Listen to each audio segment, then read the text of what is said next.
لازم يبقى موجود على سفرتك عشان الحر ده اصلا محتاجه.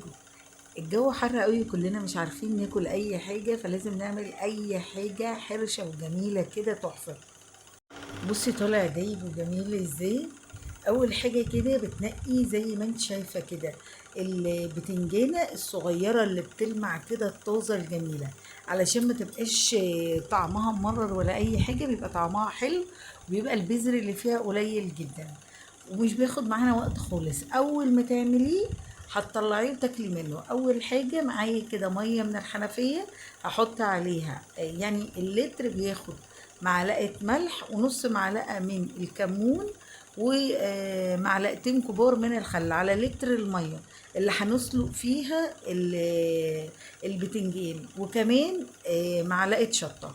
وبعدين بمسك الميه واخد بتنجانه اغسلها من غير لا اقطعها ولا اعمل اي حاجه. احنا هنعمل النهارده بتنجان من غير ما نحط فيه سكينه، وهناكله في نفس الوقت. خلاص كده غسلته، برضو بنقعه في ميه كده عشان اضمن ان هو زي الفل، لان زي ما قلتلك انا مش هقطع منه حاجه، فلازم يكون نضيف معايا وزي الفل. هاخد بقى البتنجان القمر بتاعي ده وادخله جوه الميه اللي حطيت فيها الخل والكمون والليمون والملح. هنزله كده لحد ما يستوى معايا. اهم حاجه ان هي تكون استوت، عشان انا هاكله على طول. هستنى بس يبرد، عشان طبعا هيطلع سخن جدا. هستنى بس يبرد وبعدين اكله على طول. وهعمل له بقى خلطه هيطلع معايا اللي هم بارد، حاجه كده تحفه ما شاء الله. خلاص كده ده كده استوى معايا، هقفل بقى عليه واسيبه بقى يبرد خالص. اول حاجه بشرت زي ما انتوا شايفين كده فلفل اخضر، ومعايا زي ما انتوا شايفين معلقه كبيره من هريسه الشطه، ودي كانت عندي في الفريزر انا بحطها. معلقه صغيره من الشطه لاني اوريدي حاطه هريسه الشطه.